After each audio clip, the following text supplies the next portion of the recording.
This is Pitchdeck Asia. My name is Graham Brown, joined by Kamal Karmakar, here in Singapore as well, based normally in New York, but traveling today. Kamal, welcome to the show.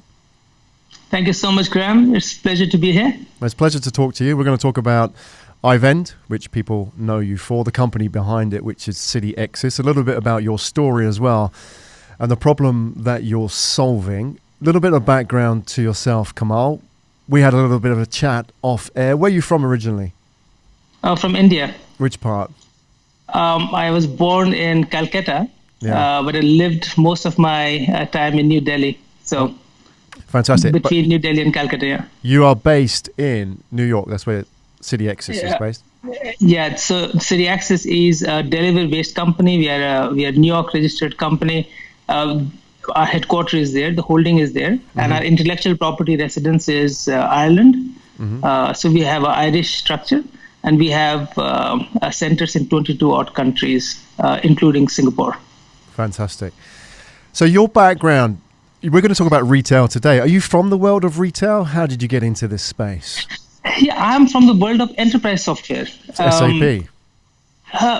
Kind of SAP, yes, SAP, Oracle, all these are enterprise software. If you look at mid 90s, there have been a lot of consolidation in the enterprise software world.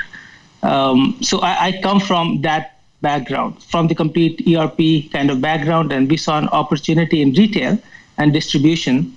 But in mid 2005, 6. That's how we started in retail.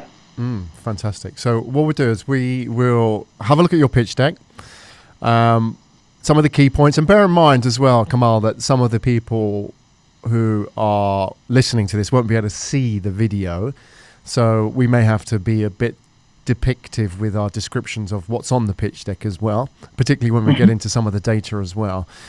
So let's start with the problem first. So if we can jump into the pitch deck and have a look at that. So I'm going to have a look at the pitch deck on slide. This is on slide 9 we're going to. And here's the problem. So I'll read it, and then you can basically tell us a little bit about what this problem means and also who we're talking to. So it says, is your organizational omni-channel ready? Are you facing any of these issues? And then you highlight some of the key issues that retailers, brands, I suppose, have with retail channels. Can you tell us a little bit about what the problem is? Yeah, so the biggest issue in the mid-market and large enterprise. Now, I will divide retail into two parts. One is the mid-market and large enterprise. Another is the SME segment. When we talk about startup, we are a startup for the SME segment, but I will talk more about the omni-channel, the deck that you're talking about. The issue that retailers face today in that segment is integrated retail. A retailer would buy a point of sale from someone, loyalty management from some other vendor, e-commerce from someone else, merchandise management. There are large engines that a retailer will need to do click and collect, to do promotion management, gift cards, forecasting. So these are large engines a retailer would like to use to run their business. So what was happening traditionally in the 90s and early 2000s, when we looked at the problem statement, we saw a lot of retailers were spending a truckload of money in not only buying these different systems, but they were spending far more in application integration. So there was no platform. We were the first platform that came to market. We saw that as the biggest problem statement, that as a retailer, you would like to compete with the Macy's or Nordstrom or Walmart. These are big names in retail world, but they are spending $100 million in IT. And you have a budget of 2 million, 3 million. So how do you compete with them? How do you bring omni-channel? How do you bring all those solutions in a single platform? So we started creating the platform. iVend is a platform, and there are various applications on top. The application that we release are the point of sale or loyalty management or e-commerce. There are various engines there. There are cloud solutions. All you have to do as a retailer, you can switch on anything at any time. So you buy a point of sale today. After 6 months, you would like to enhance your consumer experience and you want loyalty management, switch it on. and it works. There is no money to be spent in application integration. So this was the problem statement number one.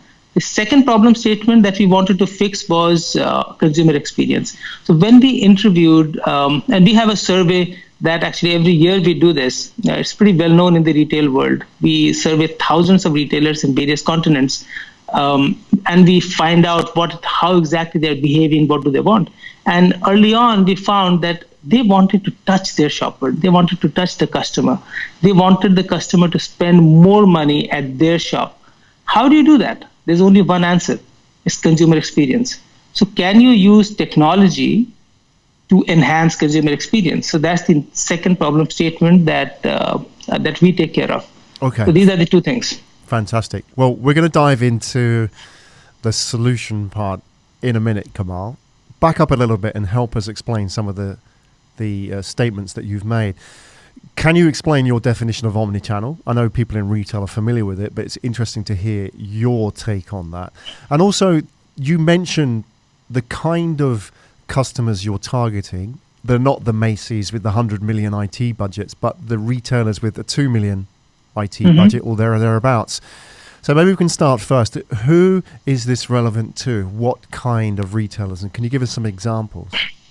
Yeah, so we have our main solution, which is called iVend Retail, that is targeted to mid-market retail. So mid-market retail will be a retailer with 10 stores, possibly at one end. It can go up to 1,000 stores, right?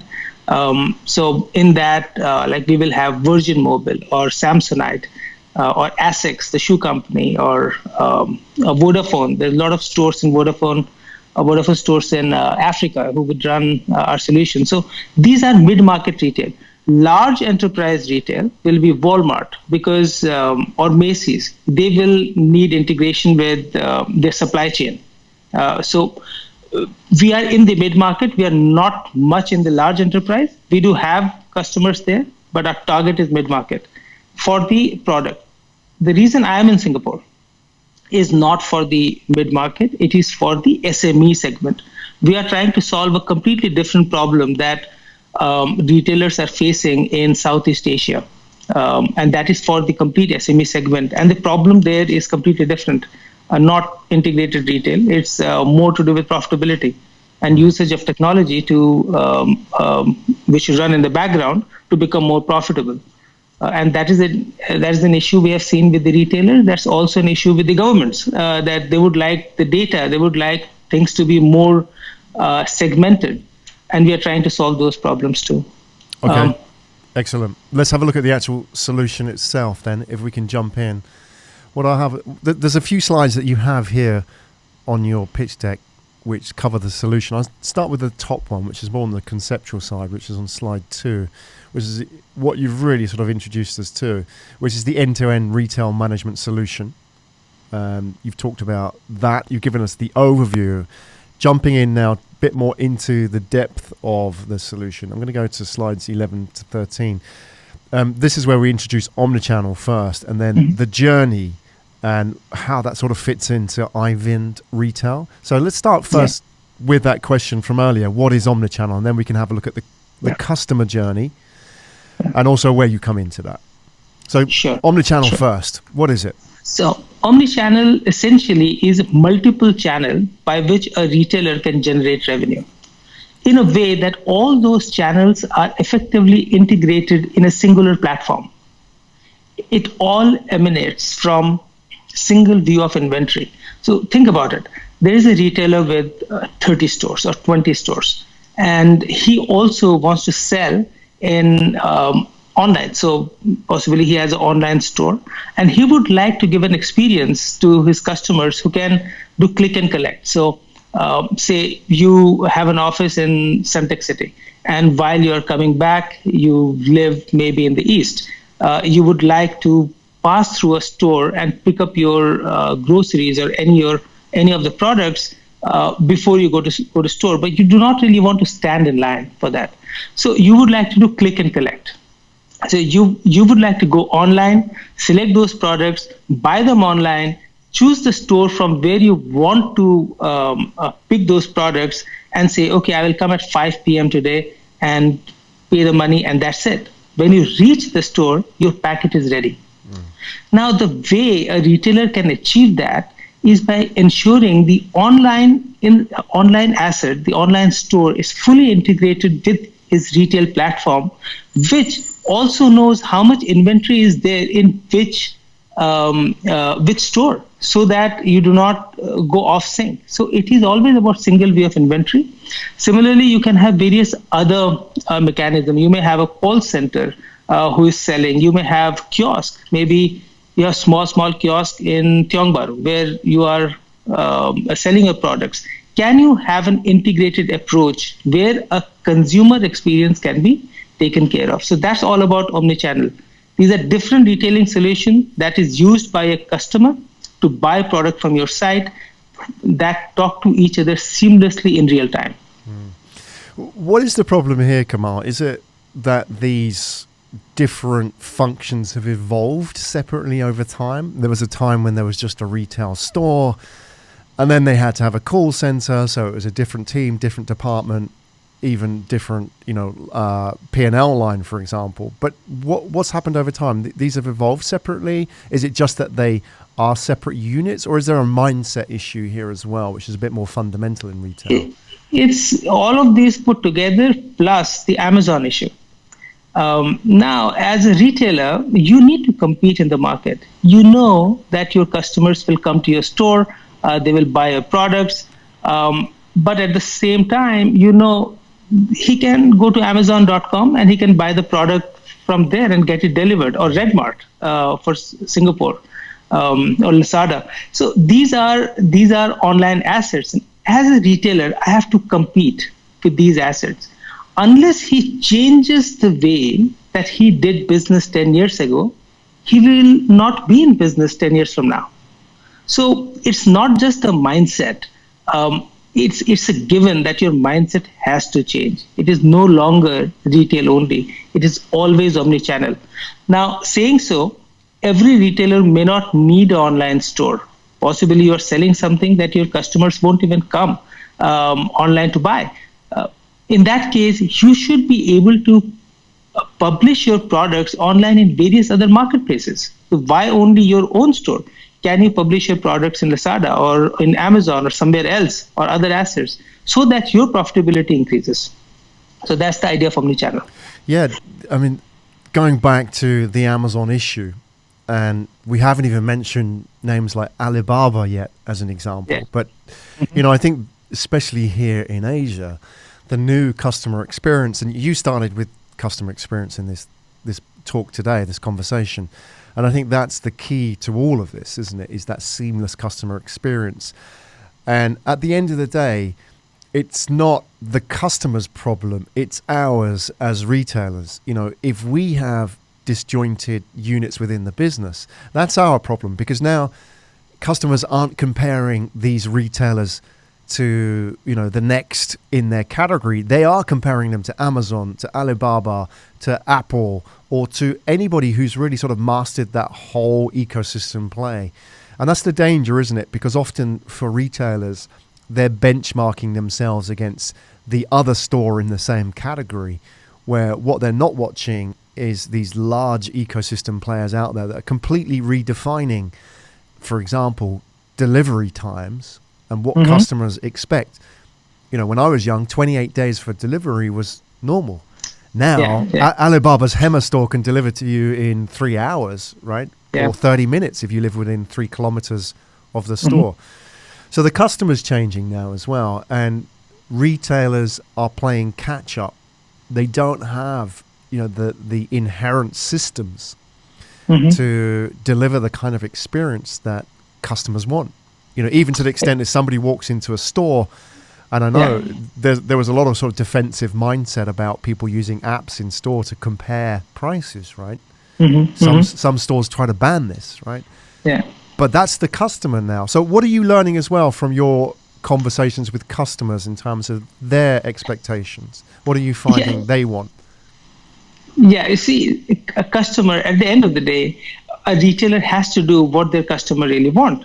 And the way the customers are behaving today is what's good for them. So if you think about it, 20 years back, you will wake up in the morning, you will take the newspaper and you will read a paper, right? Today, you wake up in the morning, you take your phone and you read the top news, and that's about it. So the way you are consuming technology, the way you are consuming news has changed. Similarly, a customer today, the way he's buying has changed. He's not going to go to your store and take a product, pay for it, and leave. He has options. All he has to do is scan the barcode, and he will know 10 other places who can sell that to him. Now, he will possibly pay you a delta more if he's getting more from you. So what is that more? That's where technology comes in the larger play. That's where we come in. How do you work with that customer to ensure that he keeps coming back to you? You don't overcharge them, but do you as a retailer even know that this product is sold at a different price in a different store? Do you have those technology? And we have seen, and we are so surprised. We saw a lot of retailers, they don't even know. If they're selling something, are they even competitive? Or they're trying to get into a particular product, and we know they will never be competitive in that product because there's another vendor. He has a direct relationship with the manufacturer in China, and he will always be number two.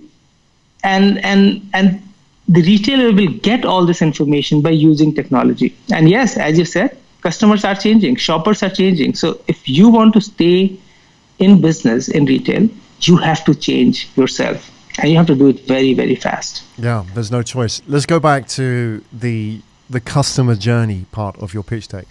So in this slide here, you talk about the omnichannel journey, that you talk about how customers now flow through this process. Maybe you can talk us through this.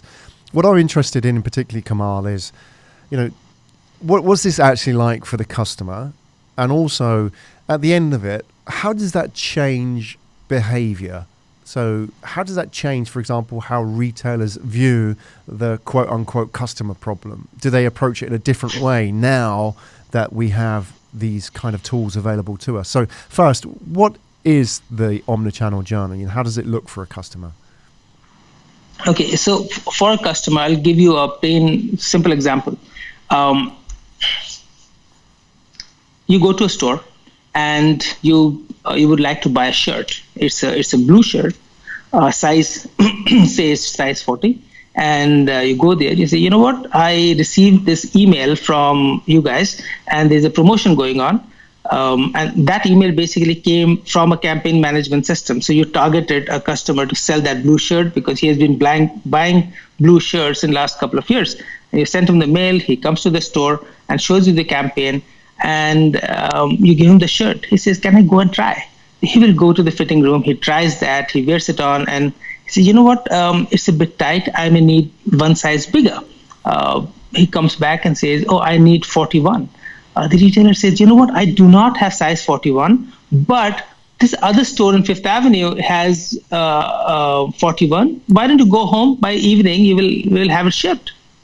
And that entire, the way a retailer can do that is by use of technology. And the consumer journey here is the customer looks at a phone, he looks at a promotion, he comes to your store, he tries the product, he doesn't get it, but he still buys the product even if you don't have it. He goes home and another store ships that product to this guy. And that is the journey that we are talking about. Now, if you look at any business, not just retail, you can either be a price differentiator or a value differentiator. You cannot be both. So what's happening today, what we have seen in retail, when retailers are not innovating, they are not listening to what's happening in the world, they're trying to become price differentiated. They're trying to reduce price and still be competitive. That is not the way how you will succeed. You have to be value differentiated. You have to include this technology so that you can give such experience to your shoppers so that they can keep coming back to you. So it all essentially rolls around consumer experience, how the shopper is behaving today and what he expects today. Yeah, that case study that you talk about, walking into a store, buying a shirt or trying to buy a shirt and then not having that in stock, and then the clerk phoning another store, sending you the right size. How difficult is it to do that in the old world without a unified platform, if you like? Because it sounds to me it should be easy. I should just be able to call the store on Fifth Avenue and say, hey, Kamal, I'm looking for a 41 blue in this shirt. Do you have it? And he said, yep, I got it. There you go. It should be easy. But, but what's the missing part that I'm not getting here? The missing part is you have a customer on your system, and the entire the way the product is delivered to the customer is all in the system. So you are not taking that customer detail, you're not calling someone else, you're not giving him the detail. Maybe something falls through the crack, and you will lose the customer unless you have systems in place. Now, the thing is, can we do all those things we are doing today without technology? Possibly, yes. It will take far more longer. It will be really cumbersome. It will not be, in true sense, the most jazzy way of doing it, because your competitors are doing it. The customer really wants to receive that email that the product is being shipped from this other place. So if you're sitting, say you have 200 stores, are you going to call each one of them one by one? You are not going to do that. You would like to just click the button and see which store has it. Now you know there are these 8 stores that has this 41 shirt, and you pick one of them and you ship it. And in fact, technology should tell you which warehouse is easiest for you to ship and which will cost you least. All that has to be in the system. You shouldn't be calling the shop, then the warehouse guy, then the shipping guy. Why will you do that? Try to become profitable by using technology. And that's what we do. Okay. Let's have a look at some of the case studies you've got at the end of your pitch deck. I'm going to jump forward to that. And on the slides here, from 60 to 63, so we've got to go all the way. And this is a very long pitch deck, very detailed. Let's get to the case studies side. You've got, how many is it? 3 or 4 case studies here, right? I want to pick let's pick one which, of interest to me, particularly airports. Spend a lot of time in airports and work with airports and airlines as well. So, Shannon Duty Free.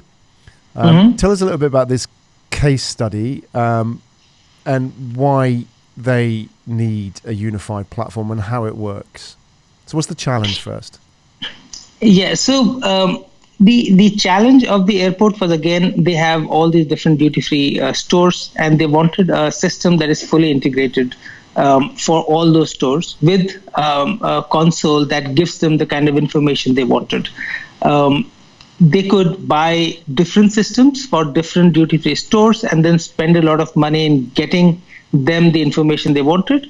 With iVend Retail, all that is natively available in iVend. So there are various airports around the world that runs iVend Retail. The Ireland airport, the Shannon airport is one of them. And usually they will run it for their duty-free stores, to run all the store and ensuring that they have real-time data at any point of time. So it's all about real-time data. And there is another very important piece here. We are pioneer in integrated solutions. That means we are integrated with various ERPs at the back end. So as a retailer, you may be running SAP S4HANA at back, or Business One, or IS Retail. You can have Oracle, NetSuite, Sage, Microsoft, anything. iVend connects with all of them. So that means there is a connector available for each one of those ERPs, and that's massive. No one else in the industry has that. So these are available by City Access. We produce them. We have an engineering team that does that.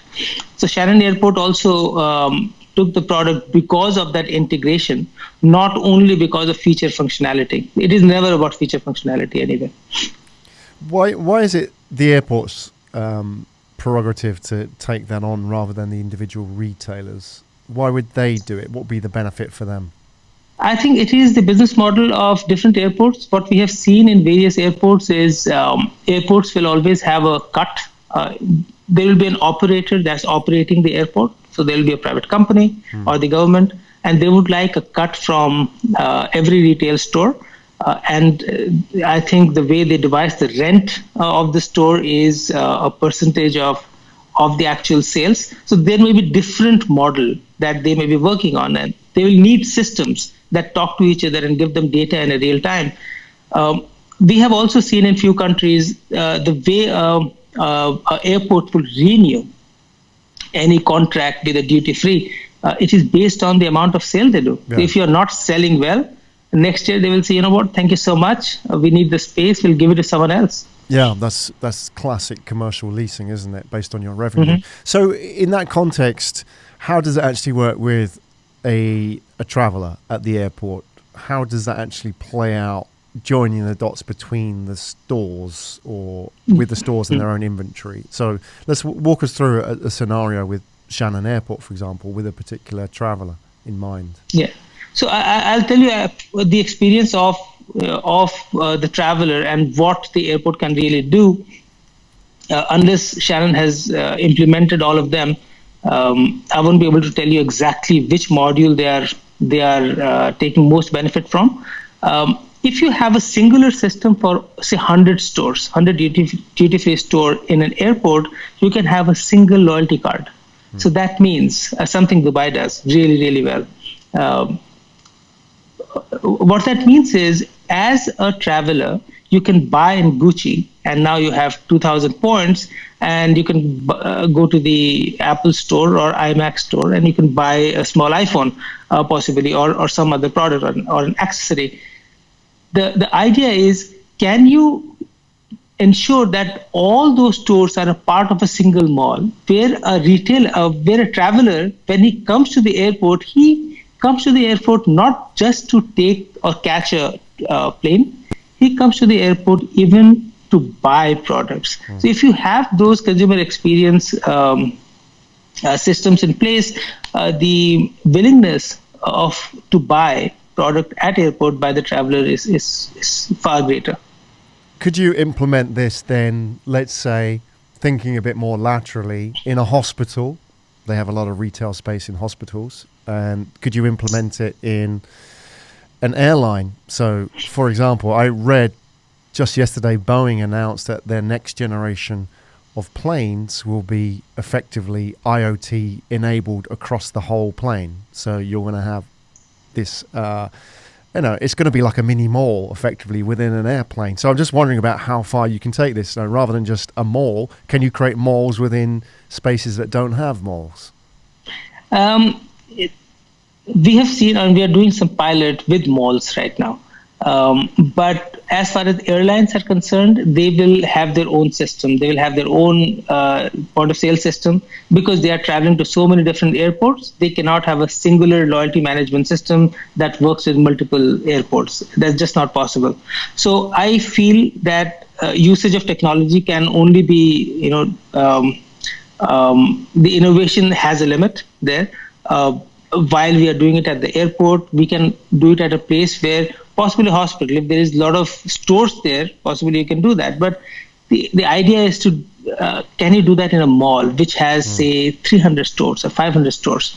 And we are doing pilot right now. Okay, in a few malls. Which malls are the most receptive? What kind of malls? Because I guess they come in different stripes, don't they? So they tend to be people who obviously are more open to trying new technology. What sort of formats do they come in, and characteristics that are more likely to use this system? Yeah, the great question. So we have seen that malls which are owned by a single developer, a mall which is renting or leasing all its units, compared to a mall where you can just buy a unit yourself, because those are all completely different units and you cannot have singular technology. So when you have a mall that is running like an airport, so there are malls in various countries which are created by these large developers. They are not taking any rent, but they are saying, I will take X percentage of your revenue. And for that, you have to use my system, because I need to know what you have, your inventory right now, so that you're not selling anything on cash. And I would like to know how much you sell. And at the end of the month, I'm going to take this much money out of your actual sales.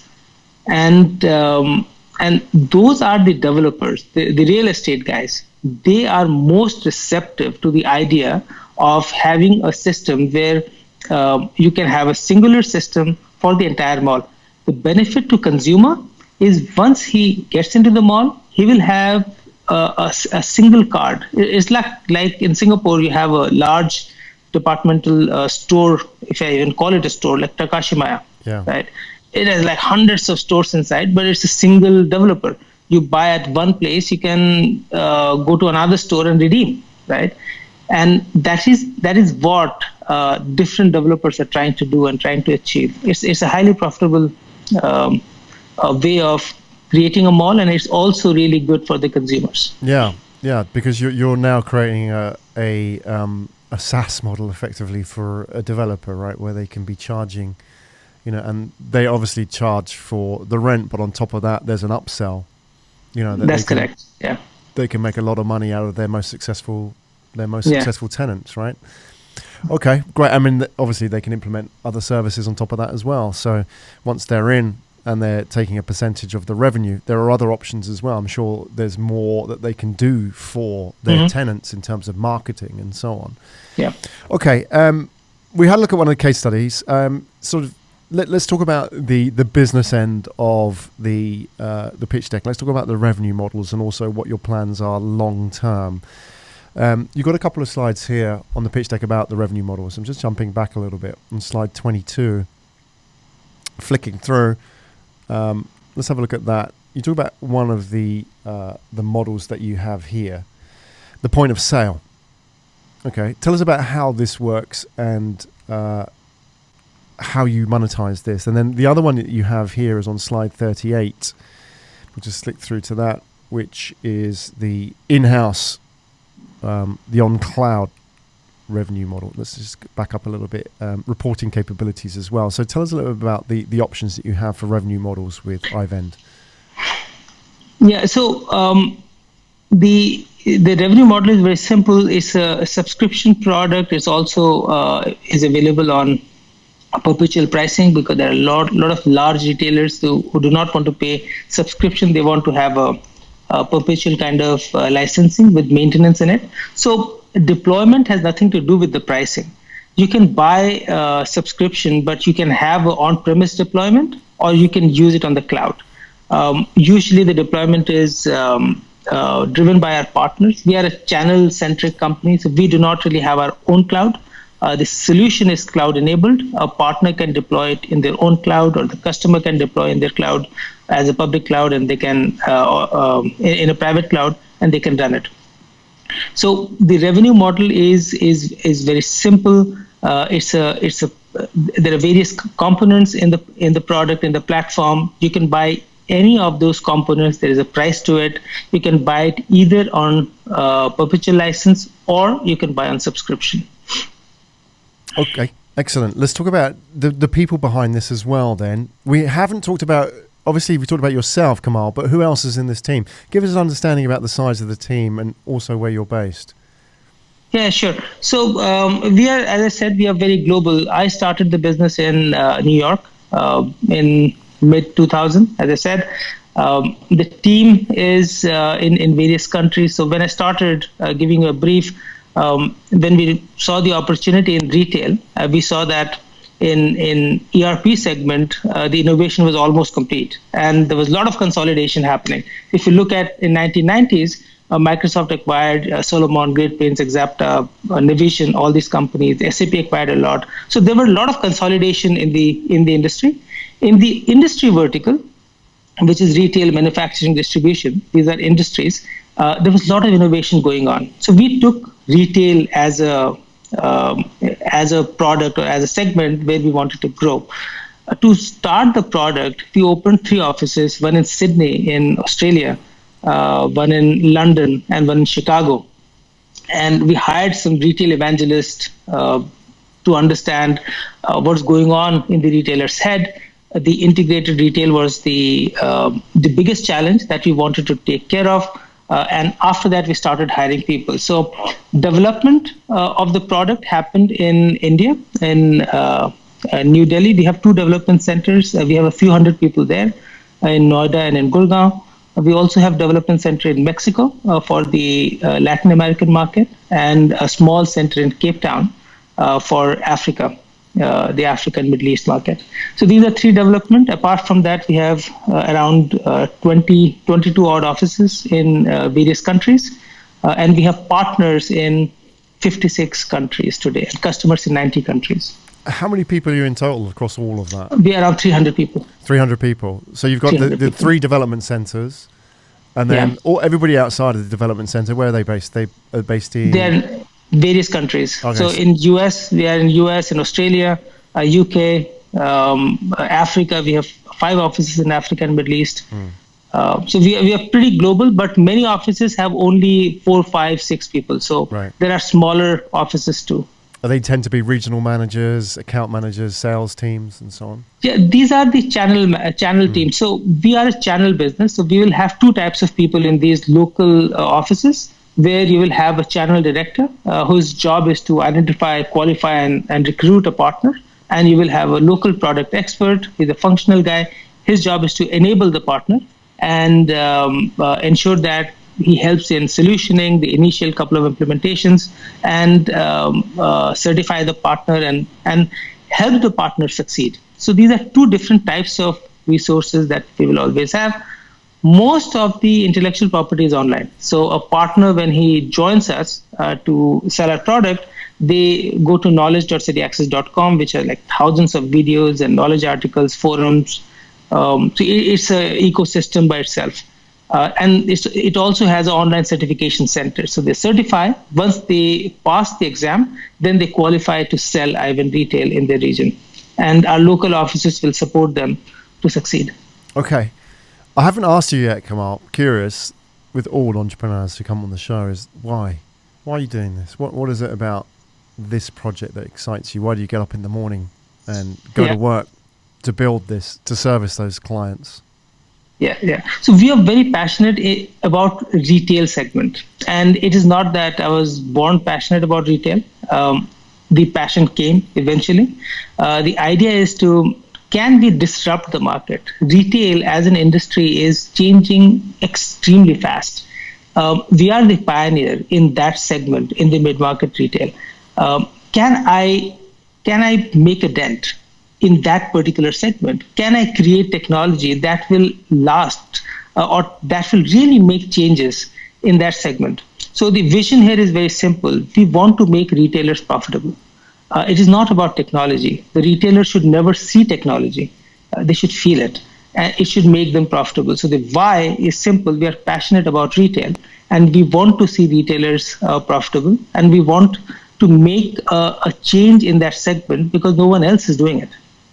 You talk about making a dent and what you're passionate about. What's the next stage in that? What's the next stage of iVend? How does it look? Is it more geographical coverage, or is it particular new rollout of the product? Yeah, so the next one that we are trying to do, and the test market is Singapore for that, is looking at the SME segment. And like just in Singapore, there are over 60,000 small SME retailers. They're using different type of system. Their problem is completely different. And I have personally been to, and I walked the Paya Lebar. There are like hundreds of stores there, the Tiong Bahru, there are hundreds of stores. I went there, I spoke to retailers and looked at what they are using, and it's just amazing. The way retail changed in Singapore. And Singapore is the beacon for the entire region, because whatever Singapore does, in Malaysia, Indonesia is the next, that's the phase 2 release even for our next product. And phase 3 will be the Thailand, Philippines, Vietnam, and the other countries.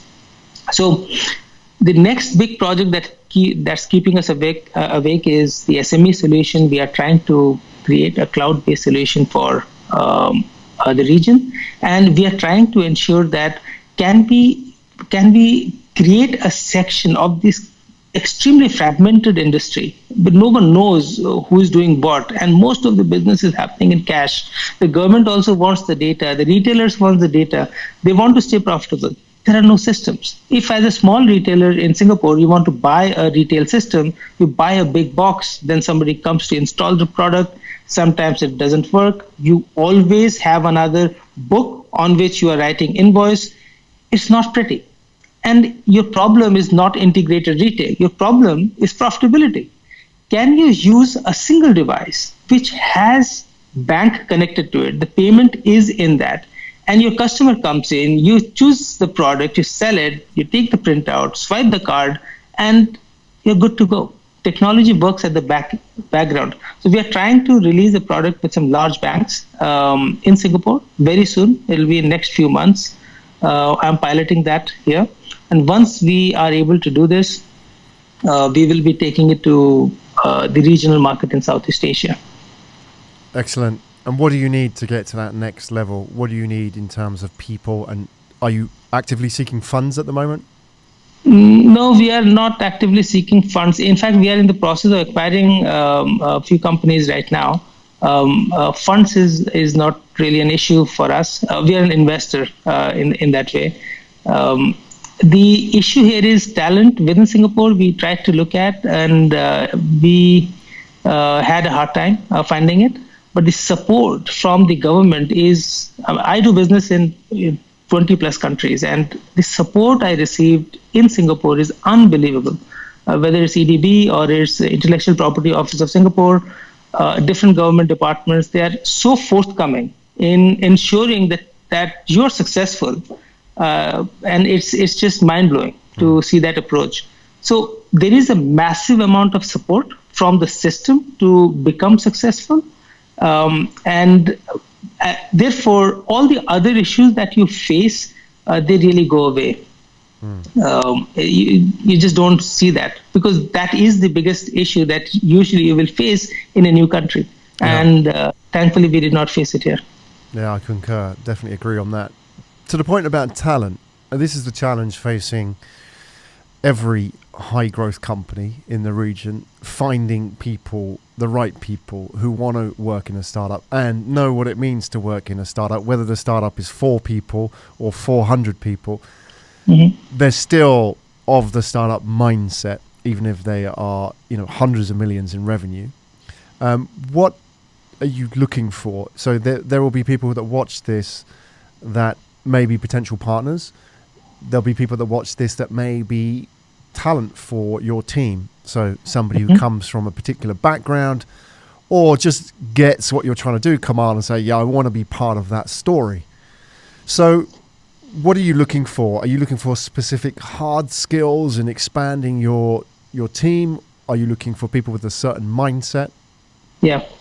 We are looking for people in the front end, not really at the back end. At the technology level, I don't think we will be hiring in this region, but we will be hiring a pretty significant sales and marketing team for the region. So we are looking for people who understand retail very well, who are connected in the payments industry and also in the retail industry.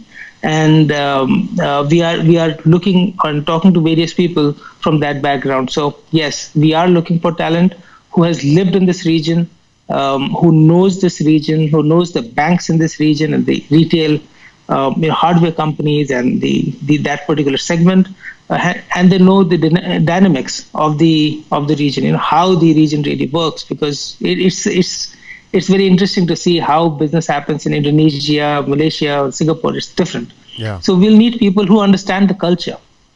Yeah. And they have relationships as well, which is all important in retail and the banking side of the world.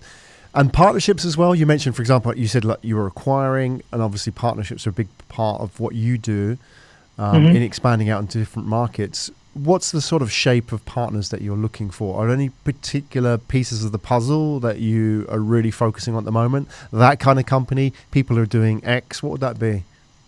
Yeah, so we are always looking for partners who are system integrators. So usually a system integrator will be a partner, considering the system integrator is also into retail segment. So there can be SIs who are implementing to, say, Fair Price or NTUC or retailers like that, who have SAP Oracle as a backend, and they would like to create an iVend practice. So yes, we are always looking for such partners. Excellent. That's Kamal Karmakar, everybody, from iVend, or the company behind it is known as Pitchdeckasia. We'll put all the details in the show notes. Kamal, thank you so much for joining us today on the show and sharing a bit about your story and your journey and putting the call out there for anybody that wants to become part of that in different shapes and forms. We'll put the details for them to contact you if they wish to reach out to you. Wishing you all the best with your next phase here in the region as well. It's a big challenge, but obviously you feel that you can rise to that challenge, so we're all behind you and hoping that goes well for you. Please come back and give us an update at some point in the future. Yeah, and safe journeys. That's Kamal Karmakar, everybody. Thank you so much. Thank you so much, Graham. Bye-bye. Hi, Graham Brown from Pitchdeck Asia. Pitchdeck Asia, powered by Pitch Media Asia. Pitchdeck Asia is all about giving startup founders a voice. We are a show to help startup founders share their journey. So if you enjoy these stories, then why not subscribe to our YouTube channel? There's the subscribe button over there. Hit that subscribe button. Follow us on the journey. Leave a comment. I look forward to seeing you at the next episode.